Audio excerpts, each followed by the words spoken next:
tardes. Muchísimas gracias, Iraide, por tu presentación y por tus exageraciones. Y quiero decir antes de nada que para mí es un placer y un honor estar aquí con motivo de este ciclo de Zaragoza Lingüística, de haber sido recibido por el Departamento de Lingüística General y Filología Hispánica y de conocer esta universidad y esta ciudad, porque aunque ya tengo 50 años no la conocía y ha sido una ocasión estupenda para disfrutar de ella. Me ha encantado realmente. Bueno, y sin más, empezamos con el tema que nos trae hoy aquí, que es este de la enseñanza de la gramática de español como lengua extranjera desde el punto de vista de la gramática cognitiva o de la lingüística cognitiva, pero más en particular del modelo de la gramática cognitiva que propone uno de los autores fundamentales en este ámbito, que es Ronald Langacker. Para empezar, me gustaría partir de una reflexión inicial relativa a ciertos contrastes que presenta la gramática del español y que puede servirnos para situarnos respecto de lo que vamos a comentar más adelante. Con la lengua en general, y con el español en particular, podemos representar cosas, relaciones, circunstancias, hechos, objetivos diferentes, como en los casos siguientes. Son algunos ejemplos de los miles que podríamos pensar, ¿no? Si decimos el perro está triste frente a el perro está contento, estamos hablando de dos estados anímicos diferentes del perro, y escogemos triste o contento porque se trata de dos situaciones distintas. O la pelota está debajo de la mesa, frente a la pelota está encima de la mesa, en dos posiciones distintas, encontramos la pelota. Juan le ha pegado a Alberto, frente a Alberto le ha pegado a Juan, en la que Alberto y Juan salen mal parado o bien parado según el caso, es decir, según sea el agresor o la víctima. Es decir, aquí vemos diferencias en la formulación lingüística, en estas frases, diferencias que tienen que ver con diferencias objetivas. Pero no siempre es así. Si fuera siempre así, sería muy fácil explicar la gramática y explicar las peculiaridades de cada lengua. No siempre es así. A veces las diferencias se deben a otras razones. No estamos hablando de hechos distintos, sino que estamos hablando de los mismos hechos, de los mismos objetos, pero en circunstancias discursivas diferentes o con intenciones pragmáticas distintas. Vamos a ver algunos ejemplos. Por ejemplo, las diferencias relacionadas con funciones discursivas a veces se presentan cuando hablamos del mismo objeto, de la misma situación por primera vez, o cuando hablamos de esa misma situación o de ese objeto por segunda vez. Es decir, una vez que ya se ha mencionado antes ese tema, ese problema, ese objeto, o se ha identificado. Aquí hay algunos ejemplos de esta dimensión del lenguaje, esta dimensión funcional del lenguaje que nos obliga a elegir una forma u otra de presentar los hechos. Por ejemplo, en este caso, en este pequeño diálogo, alguien dice: me han regalado una pelota de cuero y un patinete. Otra persona pregunta ¿quién? Y la primera aclara: la pelota de cuero mi madre y el patinete mi tito. Pues este sería un ejemplo muy evidente en el que utilizamos el artículo indefinido, una, para hablar de un objeto por primera vez, y el artículo definido, la, en la pelota de cuero, y el patinete, para hacer referencia a esos mismos objetos por segunda vez. Es decir, cuando se trata de la segunda mención, entonces utilizamos una forma diferente. O en este otro caso, alguien pregunta: ¿sabes qué libro me he leído en 3 días? No, ¿cuál? Nos damos cuenta de qué libro y cuál hacen referencia al mismo objeto y además cumplen la misma función interrogativa respecto de él. Pero utilizamos qué libro cuando mencionamos por primera vez el objeto y utilizamos cuál cuando el objeto ya está identificado. Estamos refiriéndonos al mismo objeto. Aquí la diferencia no es objetiva, no es proposicional. Desde el punto de vista de los hechos que tenemos como referencia de lo que decimos, las dos expresiones son idénticas o son equivalentes. O por poner un último ejemplo en este sentido, en este otro diálogo, el presidente de la comunidad va a cambiar las plantas de la entrada y va a poner un cenicero en el ascensor, dice el primer interlocutor, y el segundo comenta, a propósito de esto, que cambie las plantas de la entrada me parece muy bien, pero que ponga un cenicero en el ascensor es de locos. Si os fijáis en las partes subrayadas, veréis que En el primer caso se utiliza el indicativo, va a cambiar las plantas de la entrada, va a poner un cenicero en el ascensor, y en el segundo caso se utiliza el subjuntivo, que cambie las plantas de la entrada, que ponga un cenicero. Es decir, cuando queremos hacer referencia a un hecho que ya se ha mencionado previamente, pero del que queremos comentar algo más, sobre el que queremos añadir algo, entonces utilizamos subjuntivo y no indicativo.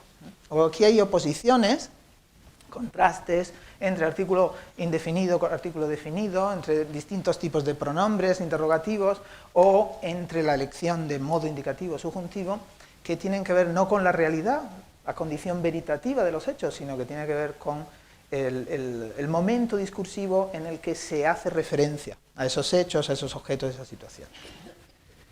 Por otro lado, podríamos poner algunos ejemplos, dentro de los muchos que podrían ocurrirse, de diferencias que tampoco tienen que ver con los hechos, sino más bien con la intención o la actitud comunicativa que queremos expresar en relación con esos hechos. Aquí hay algunos ejemplos relativos al uso de los tiempos, ¿no?, del español. Si alguien pregunta ¿vas a salir? Y la persona con la que habla responde pensaba ir al supermercado, ¿por qué? Este pensaba no se utiliza aquí por razones objetivas, porque mi intención es cosa del pasado y ya no del presente, sino más bien por cortesía, por razones pragmáticas.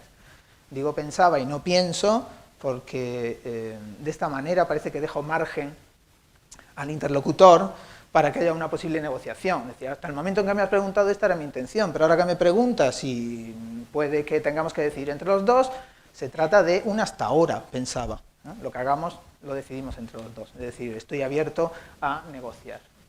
O en este otro caso, alguien dice, tiene un doctorado por la Universidad de Columbia, tendrá un doctorado pero no ayuda en nada. Este futuro, esta forma de futuro, tendrá un doctorado, no está aquí para hacer referencia al futuro, sino más bien hacer referencia al presente, pero con una actitud discursivo-pragmática particular, que es la de quitar importancia a ese hecho. En realidad esa frase se podría parafrasear con una oración concesiva.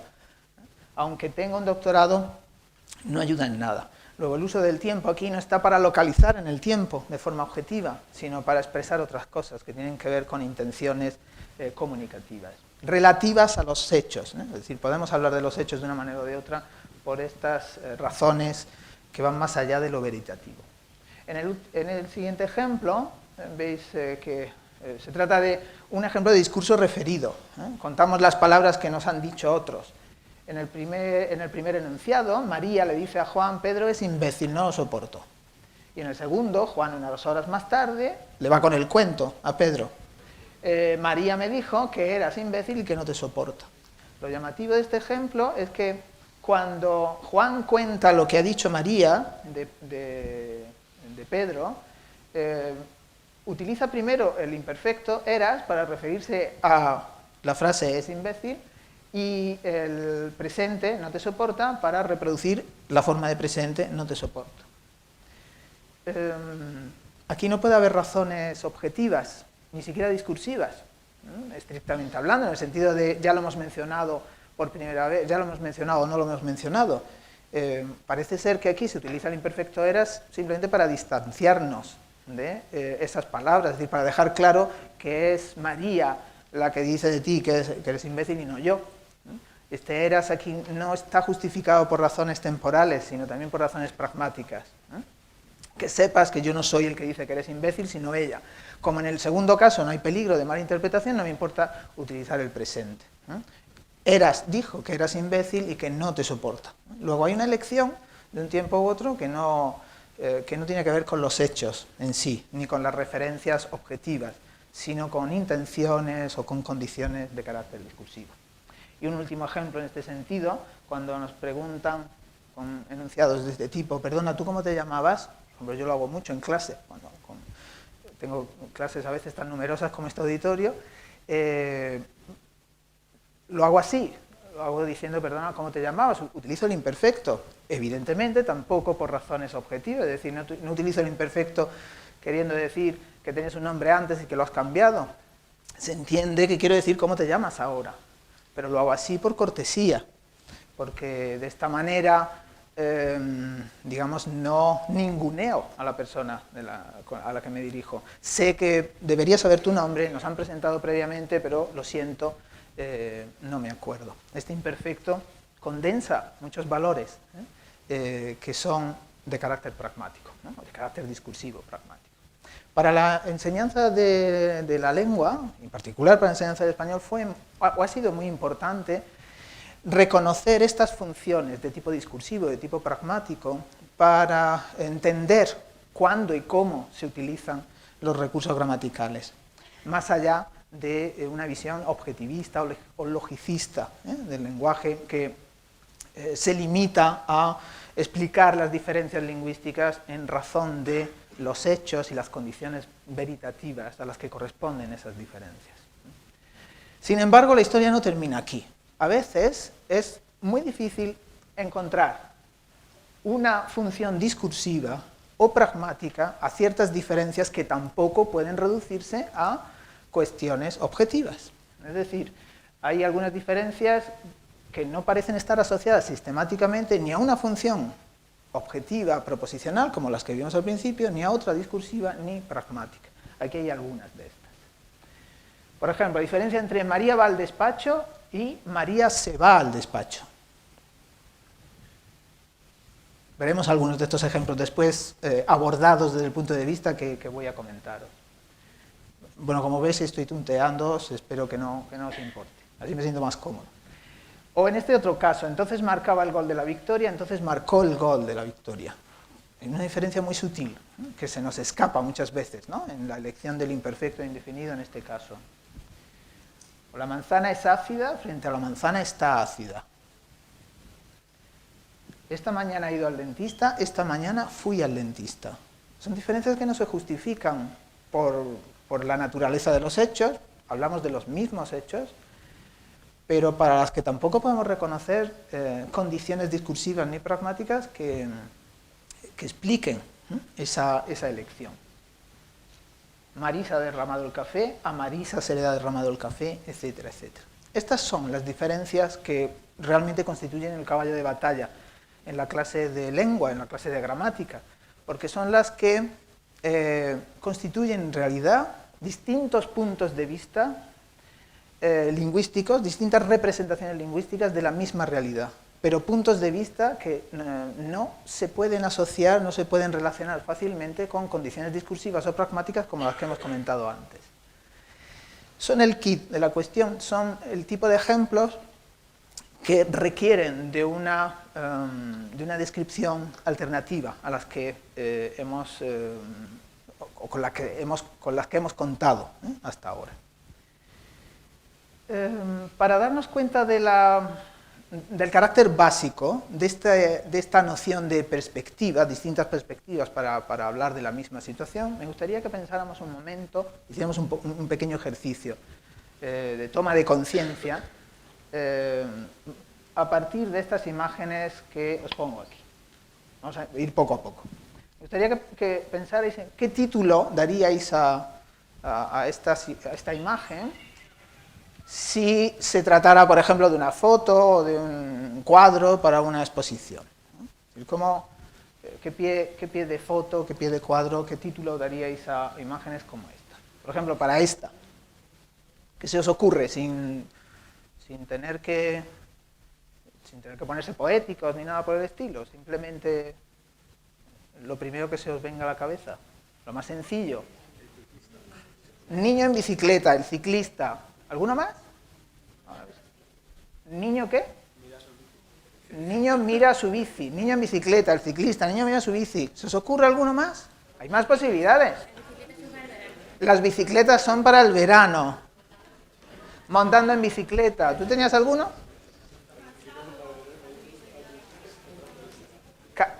Cansado, porque está esforzado, ¿no? Esforzándose en... Bueno, fijaros, daros cuenta del tipo de descripción que hacéis, o que habéis hecho, que han surgido de forma inmediata en relación con la imagen. Hay una cosa en común en todas las descripciones que comentaremos más adelante cuando terminemos de ver las imágenes, ahora que lo pienso. Y para este otro, aprendiendo a montar, sí, ¿De acuerdo? ¿Alguna más? Familia. ¿Sí? ¿Se os ocurre alguna cosa más? Los hijos crecen. Mami, te veo que estás adoptando siempre una perspectiva particular, ¿eh? De acuerdo, sí. Y por último, para vacaciones. Este es el que normalmente surge, efectivamente. Vacaciones, ¿qué más? ¿Alguna otra forma? Es la escapada. ¿Perdón? ¿Lo habéis dicho? Se pueden decir tonterías en este momento un poco, pero de forma controlada, pero podéis decirlo si... o podéis decir lo que queréis, quiero decir, sin miedo a que penséis que son tonterías, sí, de vacaciones, etc. Bueno, fijaros, hay un punto de vista común a todos los ejemplos que han surgido en relación con las imágenes. Podrían describirse de muchas maneras alternativas, hay muchas perspectivas para describir esas situaciones, esas escenas. Podríamos haber dicho, por ejemplo, bicicleta con niño o bicicleta sosteniendo al niño. O podríamos decir paisaje con figuras o carretera con padre, niña y bicicleta. O bicicleta montada por niña. O incluso en el último, y es una cosa que parece obvia, podríamos haber dicho coche con bicicleta. Es una cosa muy inmediata. Y sin embargo a nadie se le ha ocurrido esto. Pues si se le ha ocurrido, se lo ha callado. Lo que ha surgido ha sido de vacaciones. Fijaros. El punto de vista que se escoge y que no está condicionado discursivamente, porque yo lo único que he preguntado es ¿cómo describiríais esto? No he dicho qué le pasa al niño, eso sería condicionarlo discursivamente, porque entonces ya escogeríais el niño como protagonista de la descripción. He dicho qué pasa aquí, y a partir de esa pregunta tan neutra, tan abierta, habéis escogido casi toda la perspectiva de los seres humanos y no la perspectiva de los objetos. Incluso habéis escogido la perspectiva de los seres humanos en el dibujo donde no hay seres humanos. Habéis dicho de vacaciones, la escapada, etc. En vez de hacer una descripción más objetiva. Esto, en mi opinión, muestra que la perspectiva es una función básica en el lenguaje, en el sentido de que por razones de percepción, por razones de conceptualización, de comprensión, nosotros escogemos una perspectiva u otra para describir los objetos, los hechos, las relaciones de las que hablamos cuando usamos la lengua, y estas razones son independientes, o son previas, o son ajenas a las condiciones discursivas o pragmáticas. La perspectiva, lo veremos con algunos ejemplos, con la que representamos una escena y para la que la lengua ofrece recursos alternativos, la perspectiva puede estar relacionada con las condiciones discursivas o pragmáticas, pero parece que es una dimensión aún más esencial, más básica que estas otras, ¿no? Es decir, una dimensión que tiene que ver con la forma en que percibimos el mundo, con la forma en que nos representamos el mundo y que influye no solo en la representación lingüística, sino también en otras formas de representación como la visual. Y esto lo tendremos en cuenta para lo que seguiremos comentando. Bueno, pues para la gramática cognitiva hay una serie de ideas relacionadas con esto que estamos comentando que son especialmente relevantes a la hora de desarrollar gramáticas pedagógicas, es decir, a la hora de desarrollar descripciones aptas para estudiantes de español como lengua extranjera o de otras lenguas. Y las adelanto aquí. La primera es que todo en la lengua es simbólico, en el sentido de que todo en la lengua es una relación entre una forma y un significado, la relación entre un significante y un significado, también en la sintaxis, que es un nivel descriptivo que a veces, según determinadas teorías, determinadas escuelas, se ha querido considerar de forma independiente al significado. Para la gramática cognitiva, no. Hay oposiciones, contrastes, diferencias entre estructuras alternativas que desde otras concepciones son solo imposiciones formales arbitrarias que hay que aceptar como tales y que, sin embargo, en la gramática cognitiva se consideran portadoras de significado. Y esto para la pedagogía, para la didáctica es muy importante, porque no hay nada más antipedagógico que la arbitrariedad. Es decir, los españoles, los hispanohablantes hablamos así, decimos esto porque sí y nada más. No, es preferible que haya un motivo, que haya una razón, ¿no? Una función asociada a la elección formal que impone la lengua para ciertas condiciones. Las lenguas usan ciertas alternativas morfosintácticas, como las que hemos visto antes, estas de María va al despacho, María se va al despacho, en ese momento marcaba el gol de la victoria, en ese momento marcó el gol de la victoria. Estas operaciones se usan para mostrar una misma escena, una misma situación objetiva desde puntos de vista distintos. Y esto se considera semántico, es decir, no escogemos una estructura a otra arbitrariamente, sino que la escogemos porque asociamos una estructura u otra a una visión, a una concepción de los hechos. Y por último, desde este punto de vista, la función representativa se considera básica respecto de la función discursiva o pragmática. Es como un anticipo de los principios que están detrás de los ejemplos que vamos a ver a partir de ahora, y que responden a esta necesidad de explicar ciertas diferencias que son muy escurridizas, muy complejas, muy sutiles, sobre todo desde el punto de vista del estudiante de español como lengua extranjera, la necesidad de explicar esas diferencias acogiéndonos al concepto de perspectiva, que es fundamental para la gramática cognitiva. Lo que vamos a hacer es revisar algunas de las dimensiones que se reconocen en la construcción de esas imágenes lingüísticas, y para la que la gramática nos ofrece recursos alternativos. De todas las dimensiones que podrían considerarse, he pensado que las más relevantes, en el sentido que estamos comentando aquí, serían estas que tenéis, resumidas en la parte alta de la diapositiva. La primera dimensión, probablemente la más evidente, es la que se refiere a los grados de abstracción, es decir, al nivel de detalle con el que nosotros describimos una situación, un objeto, unos hechos. Así, por ejemplo, podemos hablar de algo cuando reconocemos algo, un objeto, que se perfila en relación con el entorno, pero no queremos categorizarlo más, o no podemos clasificarlo de manera más específica. Si, por ejemplo, nos damos cuenta de que es verde y por el lugar que estamos observando puede tratarse de una planta, podríamos describirlo como tal, como una planta, o precisar algo más y decir que se trata de un árbol, o incluso un poco más y añadir que es un árbol frutal, o incluso caracterizarlo de manera muy detallada como un cerezo. Esta es la primera lección que hacemos cuando usamos la lengua, decidir qué grado de abstracción, qué grado de generalidad, de detalle usamos para hablar de las cosas. La segunda que aparece aquí mencionada es algo más técnica, pero también tiene que ver con esto, de la representación y de la creación de una imagen o de imágenes alternativas sobre una situación. Es la distinción entre perfil y base, que otros autores han denominado escena y marco. Es la distinción entre dos planos de representación, una especie de un primer plano de representación más importante, que sería la figura, y un segundo plano de representación que sirve como fondo a esto. Esto se puede observar, se puede ilustrar con contrastes léxicos, como por ejemplo que es peculiar del español, que es la distinción entre rincón y esquina. Son dos palabras que tienen un significado muy parecido, incluso podrían considerarse sinónimos, desde cierto punto de vista, pero en realidad no lo son, ¿no? Es decir, los dos parece que se refieren a algo relacionado con esto, o algo que se puede representar así, ¿no? Los dos se refieren a un ángulo.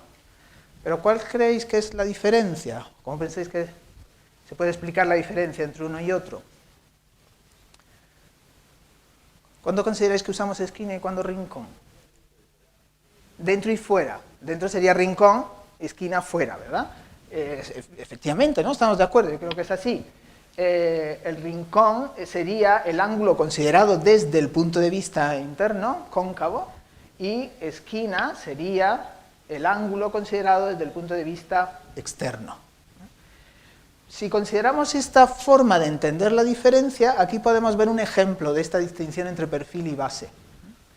Las dos palabras, en este caso, designan lo mismo, los dos designan un ángulo, y ese sería su perfil, su referencia básica.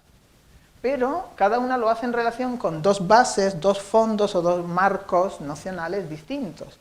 El espacio interior en el caso de rincón y el espacio exterior en el caso de esquina. Y a esto es a lo que me refería, esta cosa de dos planos, es decir, el primer plano, lo esencial de la palabra, y por eso pensamos que son sinónimos, sería el perfil, lo que se designa, y el segundo plano, que queda un poco más a la sombra, más difícilmente identificable, tenemos menos conciencia, probablemente, de este segundo plano, pero está ahí, presente, indudablemente, sería la base. Otro contraste que puede servir para ilustrar esto es la diferencia entre ya viene y ya llega. Y así de pronto sería se exigiría un esfuerzo de introspección, de reflexión para explicarlo, pero que yo anticipo o facilito con lo que yo creo que es. Cuando decimos ya viene, nos referimos al movimiento de una persona o de un objeto, un movimiento que se desplaza desde un origen, lugar de origen, hasta un destino. Pero además, caracterizamos ese movimiento como un movimiento cuyo destino, cuya meta coincide con el espacio en el que se sitúa el hablante. Bueno, pues en esta representación de su significado, diríamos que aquí el perfil de venir es la designación del movimiento en sí mismo. Y el espacio deíctico, el que coincide con el destino, el aquí, que coincide con el destino de ese movimiento, formaría parte de la base. Cuando nosotros usamos el verbo venir, presuponemos, implicamos que ese movimiento termina en el lugar donde yo estoy, donde está la persona que está hablando. Pero no hacemos referencia a ese lugar, sino que está presente, la noción está presente, pero en un segundo plano. Con ya llega, sin embargo, la cosa cambia. Con llegar diríamos que designamos, tiene como perfil, las últimas fases de ese movimiento completo. Pero presuponemos el movimiento completo. Es decir, cuando nosotros decimos que alguien llega, evidentemente llega como resultado de que ha venido. Pero nosotros solo nos centramos, solo focalizamos la última parte de ese movimiento. Aunque está presente el movimiento completo, nos centramos en la última. Además aquí, como es evidente, no está presente en la base, en ese fondo, el espacio deíctico. Es decir, llegar no tiene por qué ser un movimiento que se dirige al lugar donde estoy o donde está la persona que habla. Llegar puede ser un movimiento a cualquier destino. Es decir, que en este caso el hablante no se sitúa, no tiene por qué situarse en el destino del movimiento, aunque puede hacerlo, no es incompatible. Es decir, serían posibles las dos situaciones, ¿vale? Bueno, pues, fijaos cómo aquí esta idea de perfil y base puede servir para explicar distinciones sutiles que en primera instancia parece que se refieren a elementos que comparten el significado, pero que en realidad no lo son tanto porque, aunque designan lo mismo, lo hacen en relación con fondos diferentes. Bueno, pues esto mismo también puede reconocerse en diferencias de carácter gramatical. Aquí tenéis un ejemplo de tipo morfológico, el referido a la distinción entre he ido al dentista, pretérito perfecto compuesto, y fui al dentista, pretérito perfecto simple o comúnmente llamado indefinido. Los dos verbos, las dos formas temporales, diríamos que comparten perfil. Si los dos se refieren a un evento terminado, concluido, pasado. Pero, aunque comparten el mismo perfil, lo hacen en relación con bases o fondos diferentes. En el caso del pretérito perfecto compuesto, designamos ese hecho como un hecho que situamos en un espacio temporal actual, es decir, un espacio temporal en el que también abarca el ahora. Es decir, el ir al dentista ha ocurrido hoy y yo estoy describiendo esto también hoy. Mientras que en el caso del indefinido, ese hecho está fuera de cualquier espacio que incluya el ahora. Aquí entonces tenemos distintas bases para el mismo perfil. En el caso del pretérito perfecto situamos un evento en un periodo que incluye el ahora, y en el caso del indefinido hacemos referencia a un evento que está fuera, o que no está en un periodo que incluye el ahora. daros cuenta de que se tratan de frases que desde el punto de vista de la realidad a la que se refieren resultan equivalentes, pero que en realidad muestran esta situación desde perspectivas alternativas dependiendo del contexto nocional que sirva de fondo. Otra dimensión es la de la perspectiva, propiamente dicha. Y podemos ejemplificarla con la distinción entre estructuras predicativas alternativas. Una estructura transitiva o una estructura de tipo ergativo o pronominal. Vamos a verlo en relación con el uso de las formas pronominales, de los verbos en español, las formas pronominales que indican un cambio de estado, como en estos casos que vamos a ilustrar. Fijaos, en esa situación, donde parece que esta chica ha golpeado la taza de café, ha hecho que se derrame y ha hecho que se manche el bolso, podemos, como os digo, describirla con una estructura transitiva donde se identifica el sujeto del evento. Marisa ha derramado el café y ha manchado el bolso. En esta forma de explicar la situación, Marisa se presenta como sujeto, digamos como protagonista de esta situación, y el café y el bolso como complementos directos. Esta sería una manera de describir la situación, en la que la protagonista es, o el protagonista es el agente, en este caso Marisa. Pero nosotros podemos observar y representar esta situación focalizando solo lo que le ocurre al café o lo que le ocurre al bolso. Y para hacer esto, es decir, para cambiar de protagonista, aunque estemos hablando de los mismos hechos, para centrarnos solo en lo que atañe al café o al bolso, precisamente disponemos de una estructura predicativa alternativa que es la del se. Es decir, aquí, si solo quisiéramos hablar de lo que le pasa al bolso o al café, diríamos, o podríamos decir, el café se ha derramado, el bolso se ha manchado. Y si una vez que hemos escogido la perspectiva del café y del bolso, también queremos hacer mención a la persona afectada por estos hechos, es decir, si queremos que esté también implicada, Marisa en este caso, podríamos hacerlo utilizando un dativo, añadiendo un dativo, como en el café se le ha derramado a Marisa o el bolso se le ha manchado a Marisa. Y estaríamos dando cuenta de la misma situación, pero con una perspectiva gramatical alternativa, donde el sujeto ahora no es el agente, sino el paciente que cambia de estado, y la persona que está implicada, que ha dado lugar en realidad a ese cambio de estado, aparece en su papel de persona afectada, persona perjudicada. Ha sido ella la que lo ha provocado, pero aquí la representamos en este otro papel. Cuando se utilizan recursos propios del modelo teórico, de la gramática cognitiva, estas situaciones se representan mediante figuras como estas que os voy a mostrar. Cada uno de esos círculos representa, respectivamente, a sujeto y complemento directo. Es una manera más abstracta, pero también a veces más precisa, de describir estos esquemas eventivos y gramaticales. Fijaros, el círculo rojo sería el sujeto que ejerce una determinada fuerza, una interacción con el otro círculo, el azul, y eso da lugar a un cambio de estado en el círculo azul, en el segundo objeto, que se representa mediante esta flecha ondulada. Daos cuenta de que cuando escogemos la versión transitiva, Marisa ha derramado el café, no nos fijamos, no prestamos atención a las consecuencias que eso tiene para la propia Marisa. Por eso aparece, digamos, en gris esta flechita que indica cuál es, digamos, el efecto retroactivo de este hecho. Cuando Marisa derrama el café y mancha el bolso, pues como se puede observar, se ve afectada por esto, puede arrepentirse, lamentarse, etc. Y esto puede ser así, pero cuando describimos la situación con la estructura transitiva, nos limitamos a iluminar lingüísticamente lo que la gente le hace al paciente, escogiendo el punto de vista de la gente.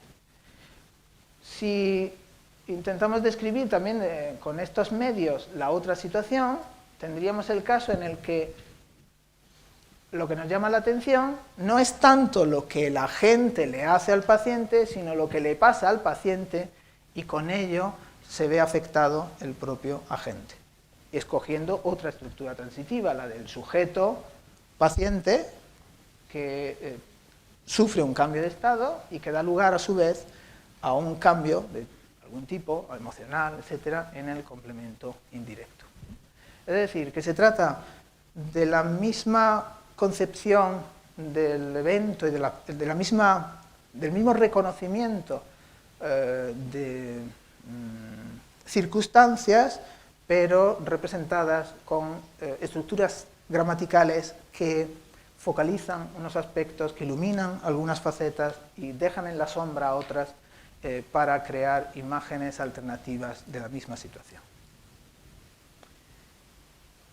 Cuando esto se quiere traducir en materiales didácticos, aparte de la propia presentación, es decir, nosotros podemos utilizar estas descripciones porque son muy intuitivas, tienen imágenes, clarifican mediante estas representaciones el sentido, el significado que subyace a esta oposición.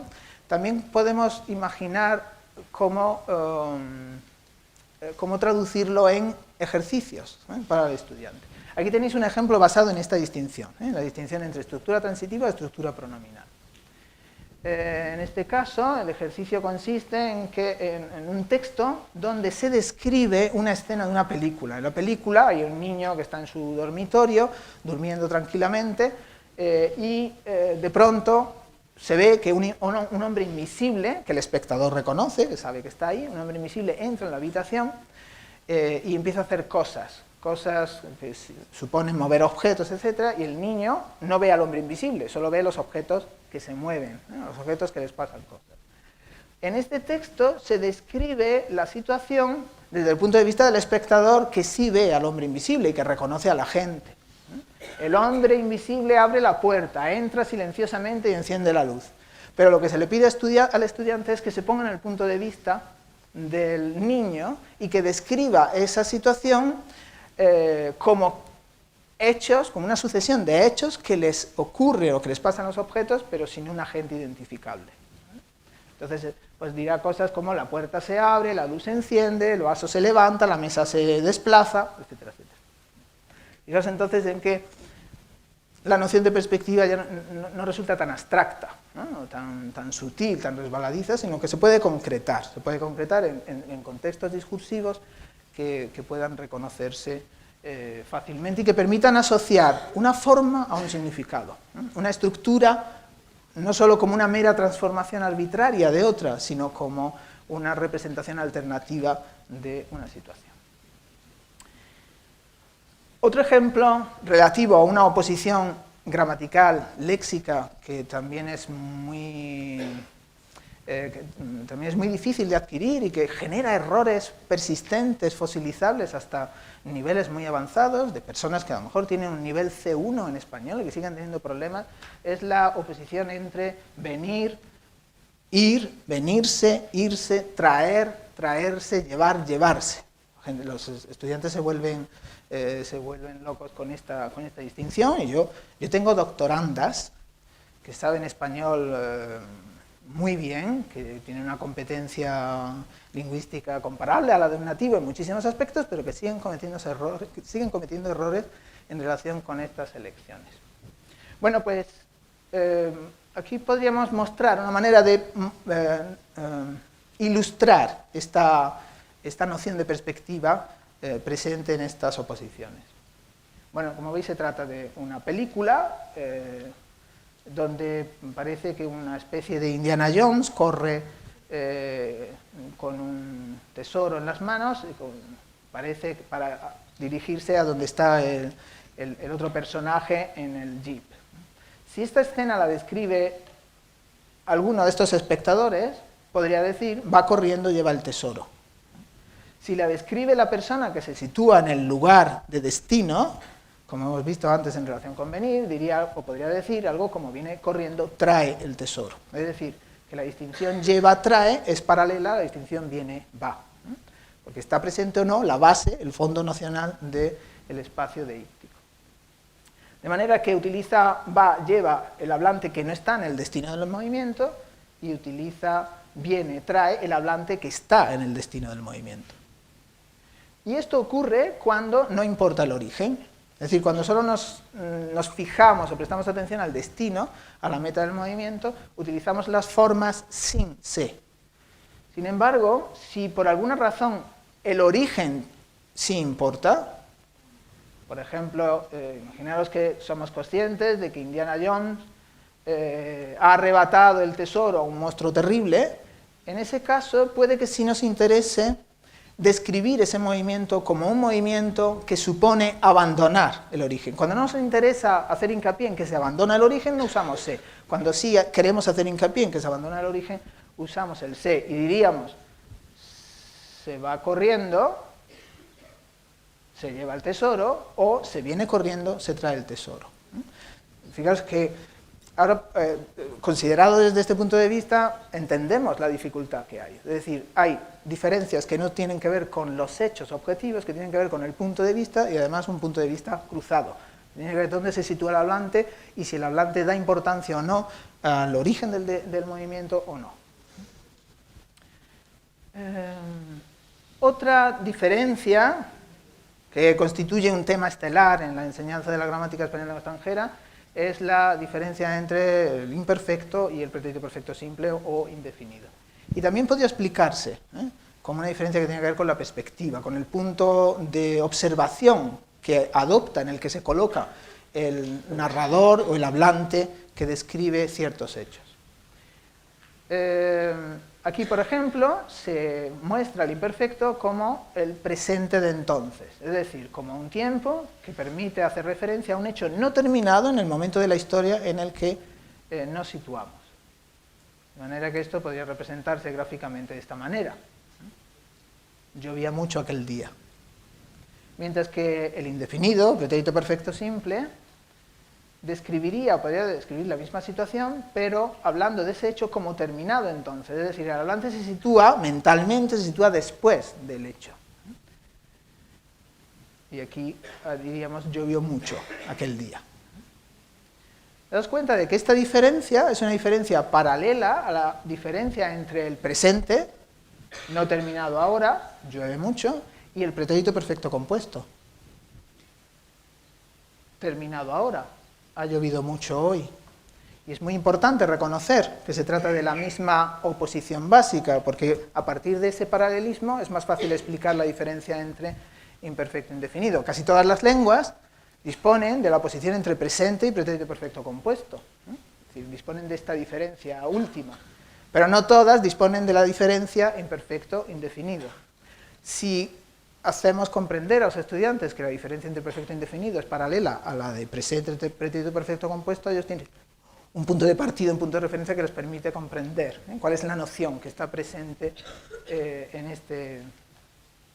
este contraste que es exclusivo del español. Bueno, no exclusivo, pero sí característico del español junto con alguna otra lengua románica como el francés. De manera que se trata de mostrar esto, es decir, si yo describo un hecho terminado ahora, digo que llueve mucho. Si me refiero a ese mismo hecho, pero rememorándolo y situándome en aquella escena como testigo presencial de lo que está ocurriendo, digo llovía mucho. Si me refiero a un hecho terminado ahora, digo ha llovido mucho hoy, y si hago esto mismo dejando claro que estoy rememorando un evento que no es actual, utilizo el indefinido. Esta correlación se emplea narrativamente con, digamos, carácter sistemático cuando narramos hechos. Es decir, cuando narramos secuencias complejas de hechos, si lo hacemos desde el punto de vista actual, es decir, como cuando alguien cuenta una historia en directo, alternamos presente y pretérito perfecto compuesto. Y si lo hacemos rememorando hechos pasados, no actuales, entonces lo hacemos alternando imperfecto e indefinido. Esa alternancia, como os digo, es pedagógicamente muy facilitadora y puede llevarse a clase con materiales como este que voy a mostraros. Aquí se muestra la manera alternativa en que se describe una carrera. Cuando se hace en directo, como si fuera un reportaje en vivo en la televisión, o cuando se hace como una historia narrada. Bueno, esta sería la narración en directo, están todos preparados, pero ocurre algo y contamos lo que ocurre después de ocurrido. Han salido todos a la vez y por ahora van juntos. Es decir, se describe una situación, se describe un hecho que ha dado lugar a una nueva situación, ese hecho se presenta como terminado ahora, en pretérito perfecto compuesto, y la nueva situación se describe de nuevo en presente, ¿no? Es decir, esta alternancia. Y así podríamos seguir. Están corriendo, pero se ha adelantado el de rojo,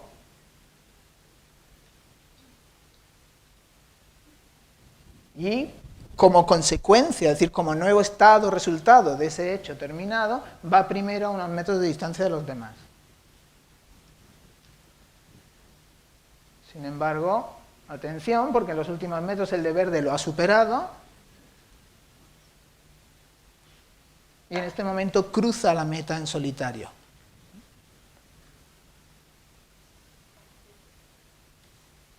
Ha recibido su primer trofeo, no puede creerlo, tiene la copa en sus manos. Fijaos que entonces hay una alternancia entre presente y pretérito perfecto, cuando estamos hablando de una situación que no cambia, que es verdad ahora, que es vigente en este momento en el que estamos hablando, utilizamos presente, y cuando hablamos de un hecho que también es vigente ahora, pero que presentamos como terminado, en este momento de la historia, hablamos de pretérito usamos el pretérito perfecto compuesto. Bueno, pues esto mismo que hacemos cuando contamos una secuencia de acciones actuales, que estamos, digamos, narrando como testigos directos sobre la marcha, en tiempo real, aunque eso es una ficción en realidad, cuando esto lo hacemos, digo, rememorando esas mismas escenas y esa misma sucesión de eventos como cosas pasadas, lo hacemos sistemáticamente usando imperfecto en lugar de presente o indefinido en lugar de pretérito perfecto compuesto. Es decir, si se cuenta la misma historia, se rememora, entonces usaríamos estos tiempos. Estaban todos preparados, hay un hecho que transcurre, sucede, se completa y termina, y en ese momento de la historia está terminado, pues entonces, salieron todos a la vez y al principio iban juntos. En esta presentación, no sé si se ve aquí bien, pero se ve que siempre hay una correlación. Están todos preparados en la versión en directo, estaban todos preparados en la versión narrada. Han salido todos a la vez y por ahora van juntos, salieron todos a la vez y al principio iban juntos. Es decir, que siempre hay esta correspondencia. Y así con el resto. Después se adelantó el de rojo, y a la mitad de la carrera iba primero a unos metros de distancia de los demás. Al final el de verde lo superó, y en el último momento cruzaba la meta en solitario. Finalmente, ese día recibió su primer trofeo, no podía creerlo, tenía la copa en sus manos. Como creo que vais a poder disponer del PowerPoint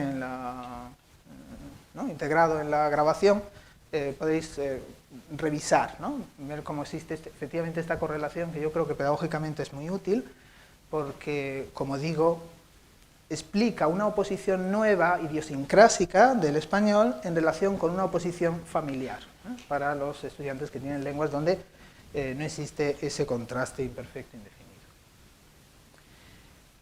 No sé cómo vamos de hora. ¿A qué hora empezamos? ¿Es hora ya de terminar? ¿Casi? ¿Sí? Bueno. Pues eso que he estado los últimos días quitando cosas como loco, bueno, esto es mucho, pero no, era muchísimo todo. ¿Cómo terminar? Bueno, hemos revisado las principales dimensiones, las principales dimensiones, sobre todo la relativa con la perspectiva. Hay otras, de las que había traído algunos ejemplos más, pero creo que lo importante, y vamos a dar entonces un salto, me alegro mucho entonces de que podáis disponer del PowerPoint, porque podréis completarlo con lo que no me he dado tiempo a comentar aquí, pero si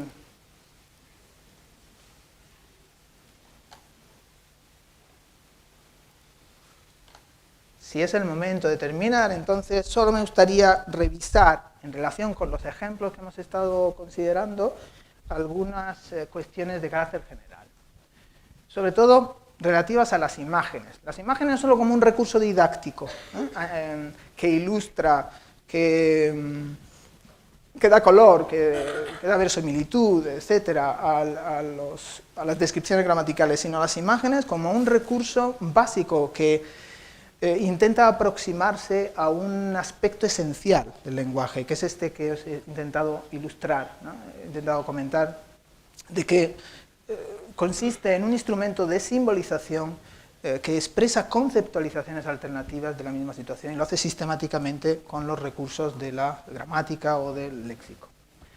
Así que las imágenes pueden servir para aportar sentido y riqueza contextual a las muestras de lengua, para reforzar el humor, la verosimilitud, la humanidad o la calidad de los ejemplos, para facilitar la asimilación y memorización de reglas y ejemplos, pero también para desvelar la naturaleza representativa e imaginística básica de la lengua, así como para contribuir a reconocer el significado de formas y estructuras gramaticales, incluso aunque esos significados sean muy sutiles, muy escurridizos, muy abstractos.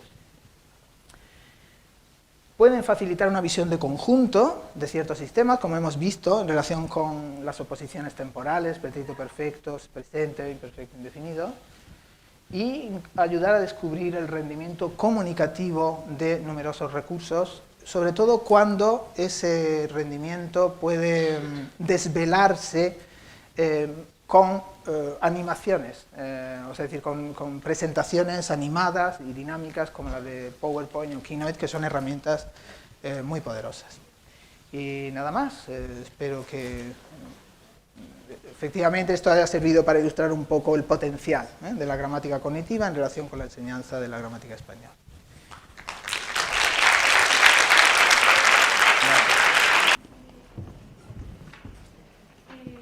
Si no he entendido mal, diferencias del tipo, por ejemplo, esta mañana fui al dentista o esta mañana he ido al dentista, se deberían al punto de vista que toma el hablante. Y si, por ejemplo, un alumno preguntase por qué en muchas zonas de América y en algunas de España se utiliza más, por ejemplo, esta mañana fui al dentista y en otras he ido al dentista, ¿se podría decir que se debe a que en unos lugares o en otros se tiene como costumbre tomar un punto de vista u otro? ¿O sería por otra razón? No sabría si se trata de... No sabría si se trata de, digamos, de una preferencia perceptiva. No creo que se trate de esto. Creo que se trata de hábitos que pueden tener en el origen la posibilidad de presentarlo de una manera o de otra, que después sencillamente se aceptan como una convención. Es decir, como una manera habitual de representar los hechos, aunque evidentemente no haya por qué suponer que hay una forma distinta, ¿no? de preferir la representación de una manera o de otra. Lo que con el origen sí, es decir, yo entiendo que puede haber razones relacionadas con ese significado actualizador del pretérito perfecto compuesto y distanciador o terminativo absoluto del indefinido. Puede haber razones en el origen de la preferencia. Esa preferencia después cunde y a partir de cierto momento me parece que no es por una cuestión de percepción, sino por una aceptación de modelos frecuentes, es una cuestión de norma, ¿no? Sí, creo yo. Nosotros como hispanoamericanos creemos... Nunca diríamos claro. Pero es una cosa dialectal. Sí. En relación con eso, perdona, en la diapositiva en la que precisamente mencionabas eso, yo creo que había un error, porque ponías esta mañana he ido al dentista, Sí. marcando como que esta mañana fui al dentista, perdón, Sí. marcando como que lo conceptualizas en otro día, pero eso es incompatible con cualquiera de los dos dialectos. Es decir, hay un dialecto en el que puedes elegir y entonces es relevante el periodo diurnal o el día, y hay un dialecto en el que solamente tienes una forma y por tanto dirías tanto ayer como esta mañana fui al dentista. Sí, pues probablemente haya un tercer dialecto que era el que yo represento, es decir, a lo mejor es decir, una visión muy local del asunto, pero yo entiendo que donde se distingue, también se puede decir esta mañana fui, cuando, porque es una cuestión, es decir, el periodo de tiempo que escogemos como marco, digamos, abarcador, que incluye tanto el evento como el ahora, ese marco puede ser mayor o menor. Si yo puedo decir, he ido al dentista esta mañana porque estoy pensando que ha sido hoy. O puedo decir, he ido al dentista este mes porque estoy pensando que ha sido en este mes. O he ido al dentista este verano porque estoy pensando que ha sido este año.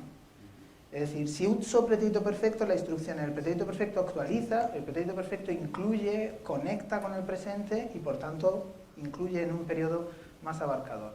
Y lo que creo que pasa con esta mañana es que cuando yo digo esta mañana puedo escoger un periodo de tiempo actualizado, digamos de referencia para lo actual, para lo actual más reducido, en el sentido de que ahora ya no estoy en esta mañana, ahora es esta tarde y ya no tengo como referencia el hoy. No sé si me explico. Sí, perdona, no, lo que claro, yo hablo, en este caso no he hecho ninguna encuesta ni tengo datos de eso, pero a mí como hablante de un dialecto que se distingue, te suena raro, fui al ¿no? dentista esta mañana y me resulta contradictorio. Pero por este verano, sin embargo. Claro, que eso es distinto. Ya, pero este verano sí tienes la posibilidad de decir, este verano fuimos, este verano hemos ido. Pero sin embargo estás diciendo este. Sí, claro, pero es que el día es relevante para la elección. En los dialectos diferenciadores, el día es relevante. El día entendido como día, no como medida de tiempo en general, sino como día. Entonces, quiero decir que habría que hacer una encuesta, pero yo me permito predecir que no vas a encontrar... Que no voy a encontrar ejemplos de esto. Sí. Yo he escogido este ejemplo... Donde fui al dentista esta mañana en hablantes distinguidores. Sí. Pero solo en el día. El día de hoy. Sí, entiendo que puede ser, sí. Empírica, sí. No, a mí me resulta perfectamente, no sé, natural como alternativa. Y ocurre cuando te refieres a un periodo de tiempo en el que puedes no estar. Por ejemplo, ¿por qué podemos decir este verano fui, este verano he ido? Porque podemos estar en el otoño. Sin embargo, no puedes decir este año fui. Porque siempre estás en un año y por tanto este año siempre es el año en el que estás. Pero cuando dices, por ejemplo, el lunes fui o el lunes he ido. No, perdona, el lunes, este lunes he ido, este lunes fui. Porque puedes no estar en el lunes, puedes estar en el martes. Sin embargo, no puedes decir hoy fui. Ese sí me parece que descarta, porque hoy siempre es el día en el que estás. Claro, y esta mañana, yo creo que ahí hay una diferencia importante. Por eso a mí me resulta, mi dialecto, digamos, este verano fuimos... Sí. Podría decir, pero esta mañana fui al dentista, me parecería que estaba invitando a esto. Pero en Asturias también se dice. ¿El qué? Esta mañana fui. Esta mañana fui, sí, porque en Asturias hay tendencia a utilizar, ¿no? Sí, porque hay tendencia a dar preferencia al pretérito perfecto simple, sí. Sí, pero a mí he escogido este ejemplo precisamente porque digamos, pone las cosas en el límite, ¿no? Es decir, me estoy refiriendo a hoy y sin embargo, creo que para muchos hispanohablantes que usan la distinción, es posible usar el pretérito perfecto simple porque nos referimos a un periodo que podemos considerar terminado respecto de esta tarde o incluido en otro más abarcador, ¿no? Que es actual. Buenas tardes, gracias.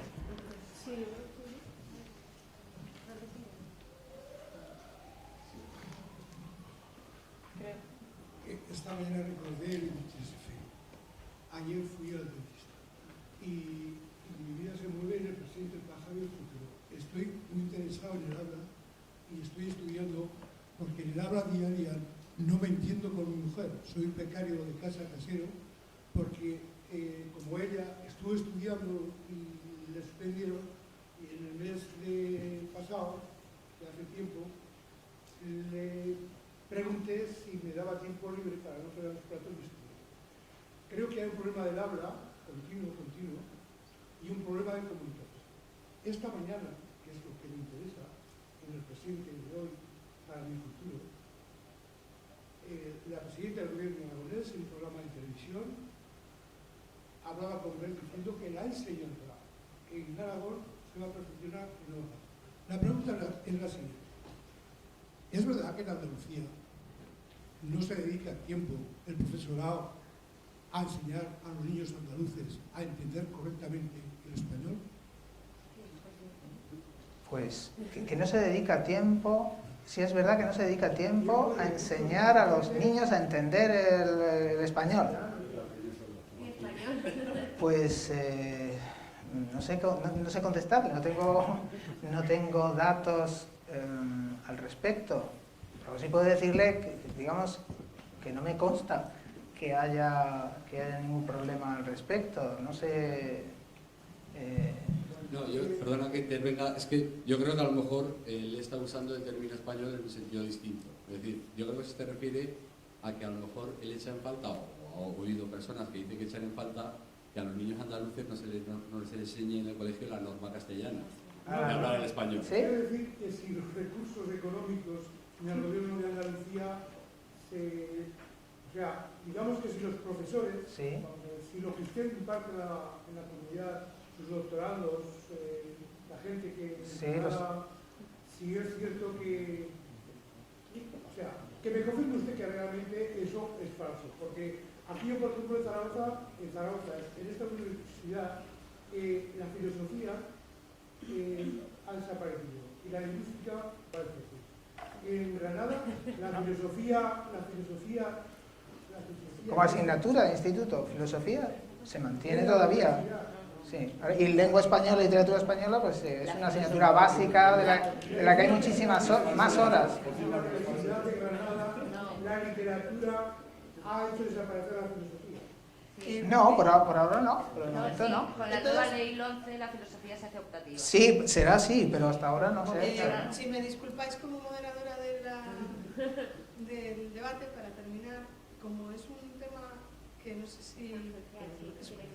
No sé, luego después, si queréis, con la cerveza que nos vamos a tomar, pues hablamos de los planes de estudio en los institutos. Lo que pasa es que yo creo que se va un poquito fuera del tema de hoy. Y como hay más preguntas, si me disculpáis, paso al siguiente tema.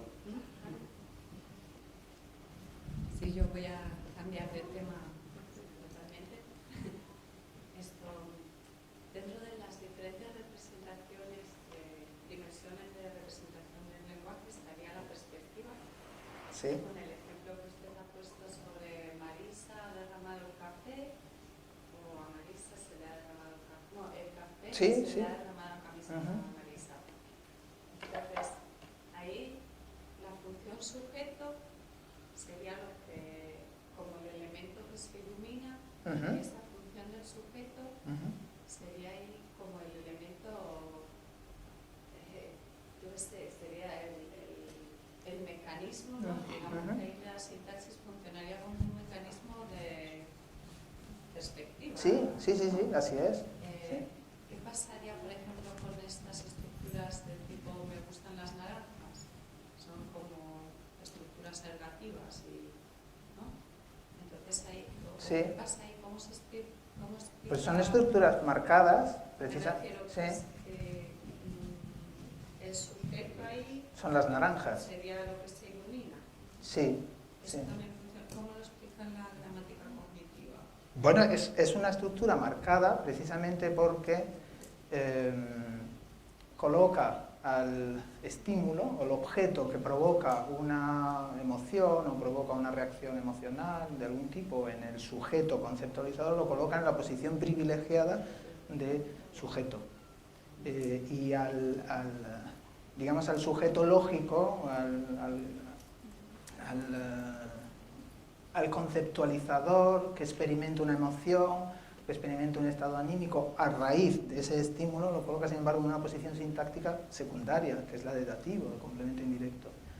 Y por eso son estructuras especialmente difíciles de adquirir. Incluso a estudiantes que tienen esas estructuras en su lengua materna tardan en adquirirlas, porque las consideran marcadas, ¿no? Las conciben de alguna manera, tienen una conciencia de que son marcadas. Yo he visto a estudiantes italianos que tienen una estructura paralela a la del español cometer muchos errores con estas estructuras en los niveles iniciales. Pero eso es una perspectiva, pero es un punto de vista, en este sentido, inesperado, ¿no? Porque el sujeto conceptualizador no aparece en la posición sintáctica prototípica digamos, de más importancia, relevancia, que sería el sujeto, sino que aparece en una segunda. Yo no sé si es por la tradición gramatical que tenemos los hablantes nativos, pero a mí como hablante nativo me cuesta ver la lógica de me gustan las naranjas, porque yo cuando en esa estructura lo que veo es una persona, es decir, es como lo de Marisa con el café, porque ves la misma imagen. Sí. Es incapaz de ver ahí que se iluminen las naranjas. Como, ¿no? Sintácticamente sí, sintácticamente las naranjas, digamos, provocan algún tipo de afectación en la persona y se escogen, por tanto, sintácticamente como elemento más relevante. Pero hay una contradicción, porque desde un punto de vista psicológico la importancia la tiene la persona que experimenta la emoción, y por eso en el orden de palabras aparece primero la persona y después aparece el objeto. Sí. Claro, a veces hay opciones que resultan chocantes, ¿no? En este sentido, resultan paradójicas, pero que pueden acogerse en la teoría Tendría esa explicación cognitiva, ¿no? De decir, bueno, pues la lengua está usando esta estructura para, bueno, yo ahora mismo me he liado en lo mismo. Sí, para dar más relevancia al objeto, al estímulo, escogiéndolo como sujeto, es decir, como protagonista del enunciado. Y relegando a un segundo término a la persona que experimenta. Sería la única explicación, porque a mí cuando Ahí me lo que pasa preguntan es que ahí el dativo, bueno, algunos hemos defendido hasta por escrito que en español el sujeto sintáctico es el experimentante, es decir, a Luisa le gustan las manzanas, que el sujeto sintáctico es a Luisa, es un sujeto relativo, en el sentido de un sujeto oblicuo, un sujeto marcado, mientras que lo que la tradición gramática del español describe como un sujeto sintáctico, las manzanas, es en realidad un objeto directo, no marcado, siguiendo el esquema de las lenguas relativas, en las que el sujeto es el que lleva el caso oblicuo marcado, activo, y el objeto directo es el que lleva el caso absolutivo, el equivalente al nominativo, y concuerda con el verbo. ¿Sí? Pero la lógica, es decir, aun aceptando eso, en fin, es difícil de argumentar, aun aceptando eso, la lógica es la misma, es decir, también encaja ahí. Lo que pasa es que, fíjate, por ejemplo, en inglés tendrías el experimentante como sujeto, a él, un gusto de... pero es que en inglés es exactamente lo mismo, solo que en inglés no hay dativo. Entonces, en español el dativo se ha reanalizado, se ha reutilizado como un caso para marcar un sujeto sintáctico, si se acepta eso, y por eso va en primer lugar, sistemáticamente. Entonces, las zanahorias gustan a María, es una cosa rarísima. A María le gustan las zanahorias, que lo dice cualquier hablante. En ese sentido, y en inglés es exactamente igual. Es decir, ahí la prominencia de argumento la tiene el experimentante, pero ahí se ha reanalizado, de hecho en inglés antiguo también era un dativo, que se ha reanalizado como sujeto sintáctico, mientras que en español no lo ha hecho. Sí, sea como sea, es muy relevante, creo yo, que el caso que se escoge para identificar a la persona implicada en esta relación sea el dativo y no el acusativo. Pues el dativo tiene una relevancia sintáctica mayor que el acusativo en español, en el sentido de que, por ejemplo, el dativo impone una concordancia. Es decir, cuando hay un complemento indirecto, sobre todo un complemento indirecto de persona, en un enunciado, ese complemento indirecto impone la concordancia, una especie de concordancia, en el sentido de que tenemos que utilizar el pronombre átono siempre que hay un complemento indirecto. Y eso también puede ser una pista, ¿no?, en relación con lo que comentaba José Luis, ¿no?, que el dativo es una figura muy importante. Cuando hay un dativo, ese dativo está marcado junto al verbo, no con la concordancia en la terminación, pero sí mediante la presencia de ese átono que dice aquí hay un tercero implicado, una persona implicada importante. Bueno, muchas gracias por la bien. Yo tengo una curiosidad, digamos, de calle y luego un comentario, ¿no? A mí la parte de aplicar la gramática cognitiva a L me parece muy interesante porque es muy visual, pero tengo que confesar que no soy creyente, ¿no? Entonces a mí me cuesta mucho aceptar que la gramática se pueda explicar y entender y que esté diseñada así, ¿no? Entonces yo necesitaría más pruebas, como digo, como no soy creyente, ¿no? Necesitaría más pruebas de que realmente el objeto más perceptible es realmente el que parece ser por la sintaxis, o sea que hay un cambio, ¿no? Por ejemplo, a Juan o a Marisa se le ha caído el café. Que el café sea más perceptible, que estemos hablando del café, a mí me resulta raro. No sé si me explico. Porque el café se ha caído, sí. El café se ha caído, sí, porque es que Marisa no está. Pero reintroduces a otro. Sí, reintroduces a otro, pero curiosamente ese otro no puede estar al final de la frase. Se le ha caído el café a Marisa, eso no lo dice nadie. Bueno, en mi dialecto, ¿verdad? No lo dice nadie. Se le ha caído el café. ¿Qué ha pasado? Que se le ha caído el café a Marisa. Es muy raro, que a Marisa se le ha caído el café. Eso, en mi dialecto es más habitual. Entonces, quiero decir que yo cuando digo que a Marisa, de quien estoy hablando es de la pobre Marisa. El café, pues es como lo que le ha pasado, ¿no? A Marisa. Quiero decir con esto que me da igual que tenga razón o que no, que tal, pero que me harían falta más. Entonces, estaría bonito, ¿no? Hacer experimentos, ¿no? Hacer algo que seguramente hay, ¿no? De ver que realmente en a Marisa se le ha caído el café, se le ha caído el café a Marisa, en todo eso hay una diferencia perspectiva. Ajá. Porque si la hay es muy bonito de diseño. Pero como a mí me cuesta mucho ver en todo simbología, ¿no? Me cuesta que todo tenga un correlato semántico, ¿no? Pues, pero no estoy cerrada. Pero existen pruebas, ¿no? Sí. Entonces, eso por un lado. Y luego, por otro lado, el detalle, cómo hacen los dibujos, que están tan chulos. Bueno, ¿verdad? Hay dibujos... Creo que todos los que hemos pasado por la clase hemos pensado cómo se hacen esos dibujos, Sí. no quiero dibujar así. Bueno, se ha ido sofisticando la cosa poco a poco. Los dibujos que hay en el Power estaban en la siguiente, me parece, la siguiente diapositiva. Son de 3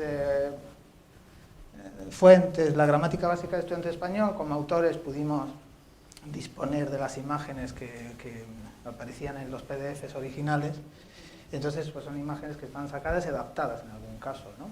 Están manipuladas con recursos rudimentarios de PowerPoint, están manipuladas. La de los pronombres y en este último libro de Enseñanza Gramática Avanzada de L, que son dibujos realizados por una doctoranda, Sin Almud, está citada, que los ha hecho ad hoc, ¿no? Es profesor para esas tareas, como las de la carrera. Sí.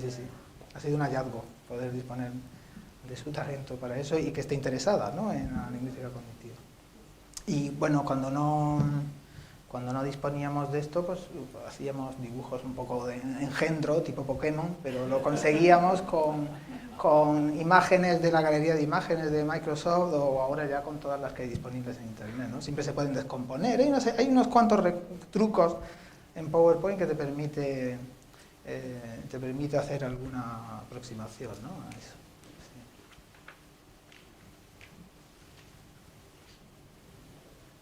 ¿Sí? Buenas tardes. Buenas tardes.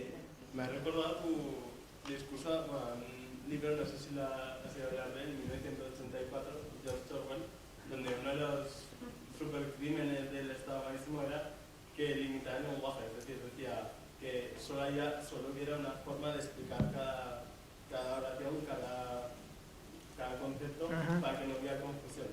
Sí. Entonces, obviamente eso es imposible hoy en día, creo yo. ¿Qué opinas tú acerca de, no sé, que, por ejemplo, la Real Academia de la Lengua exista? O que ¿hasta dónde puede preguntar? Porque nunca he visto relacionado. Sí. Respondo lo que quieras. Sí.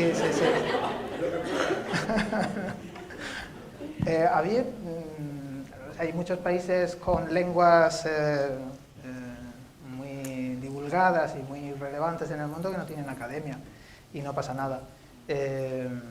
Sin embargo, yo creo que esta academia, sobre todo en los últimos años, ha hecho cosas interesantes. Es decir, si la academia lo que hace es facilitar recursos con los que conocer cuáles son los hábitos lingüísticos de la comunidad, entonces me parece que ofrecen instrumentos útiles. La academia, digamos, que es como un notario que hace constar, da fe de lo que se dice.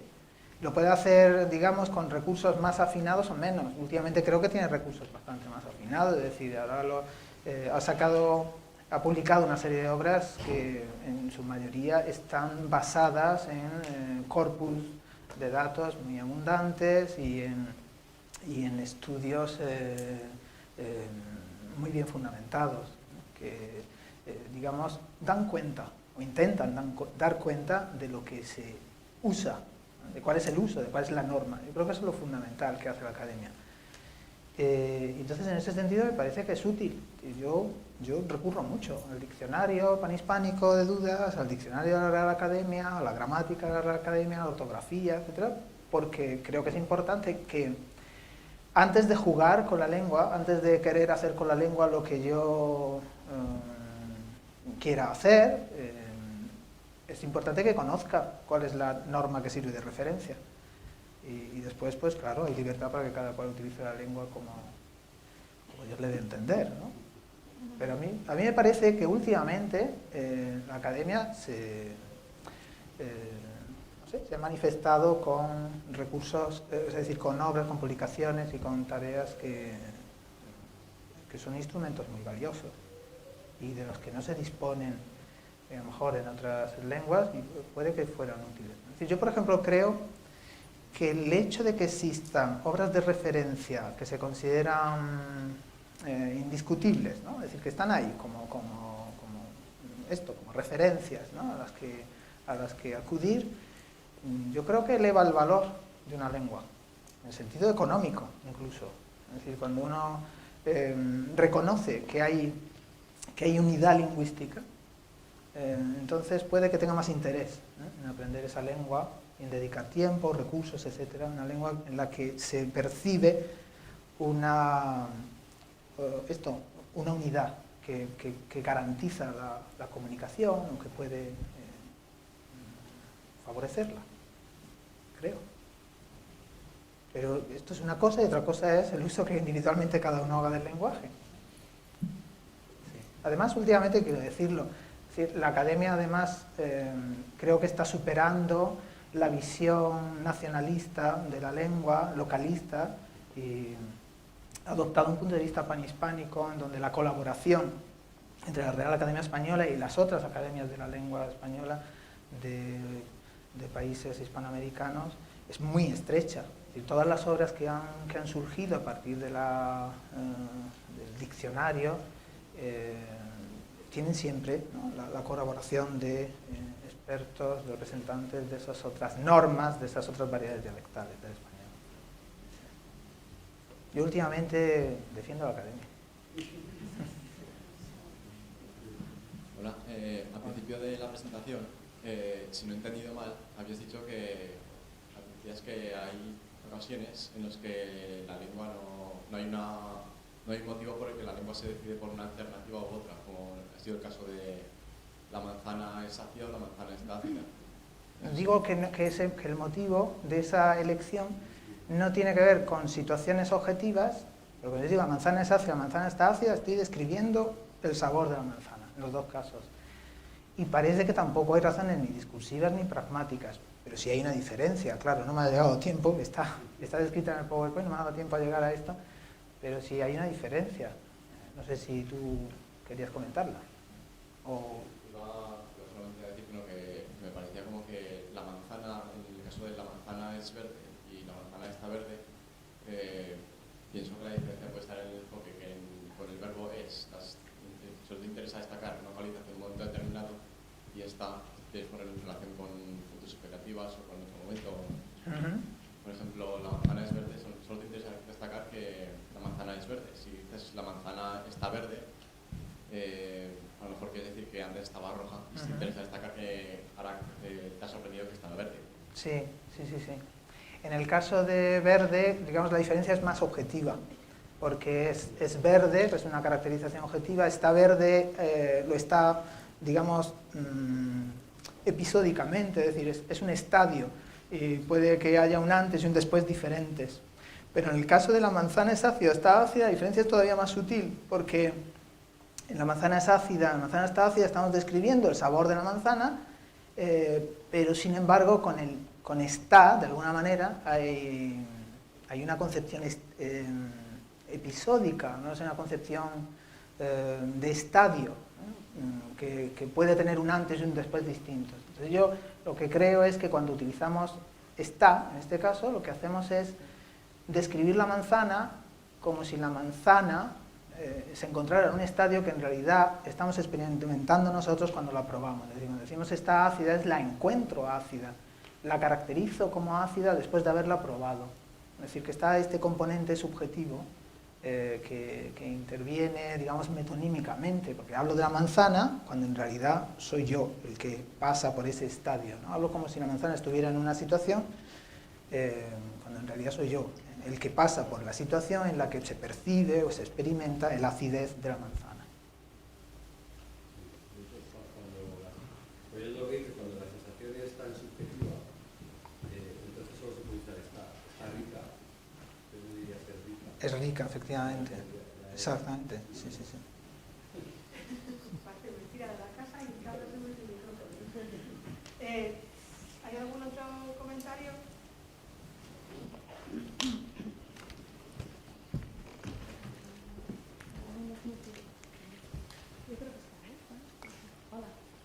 Bueno, soy profesora de inglés, entonces está la fiebre de la lingüística de corpus. En vez de consultar los diccionarios, consultamos cada día más las líneas de lingüística de corpus. ¿Sí? Y quería saber si eso también pasa con el español en las clases o en no, creo que no. Creo que no tanto, pero la fuerza de la accesibilidad inmediata, por ejemplo, de motores de búsqueda como Google que te permiten ver hasta qué punto una opción dialectal es preferible a otra con una simple entrada. Yo creo que... Perdón, que en Google, sobre todo en inglés, como todo el mundo habla inglés, sí. Pues hay muchos errores. Claro, es muy problemático, sí. Para acceder a fuentes que sean españoles de nativos, entonces es primordial, ¿no? ¿Cómo? Perdona, esta última. Es muy importante acceder a fuentes que sean españoles, ¿no? Que no sean ingleses que hablan español, por ejemplo, que yo puedo subir Sí. y si tú lees y entonces sale mi documento, pues no es un nativo. Entonces Sí. no es Sí, no, cada vez hay más corpus.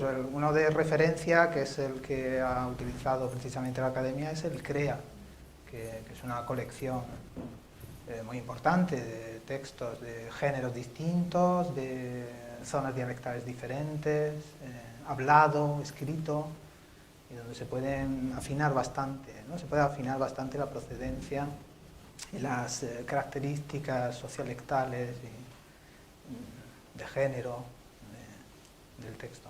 Pero para utilizarlo en clase era la pregunta, ¿no? Que si he utilizado en clase... Las líneas del corpus. Yo en clase directamente no las he utilizado para resolver dudas, ¿no? Pero directamente en clase no. Digamos, con mis estudiantes extranjeros no. Pero parte de la gramática cognitiva, la lingüística cognitiva, tú tienes que tener todos los apuntes reales, bien de un corpus o bien a través de la ilustración lingüística. Entonces, el que no se utilice en la clase de L, pues es otra cosa, pero parte de todo el aparataje, ¿no? Teórico, sí que tendrías que verlo en corpus. Entonces, de las cosas que se han discutido aquí, que si yo digo más esta mañana fui leído, mi intuición tomante puede ser muy engañosa.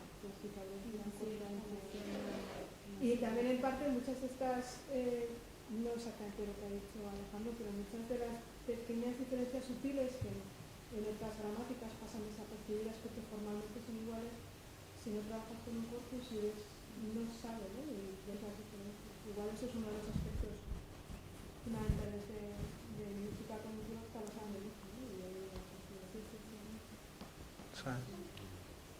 Ahora yo. Creo que deberíamos de ir, me dicen, porque son las 9:10 y nos van a... Pero bueno, muchas gracias a todos por las preguntas y también a... Gracias, muchas gracias.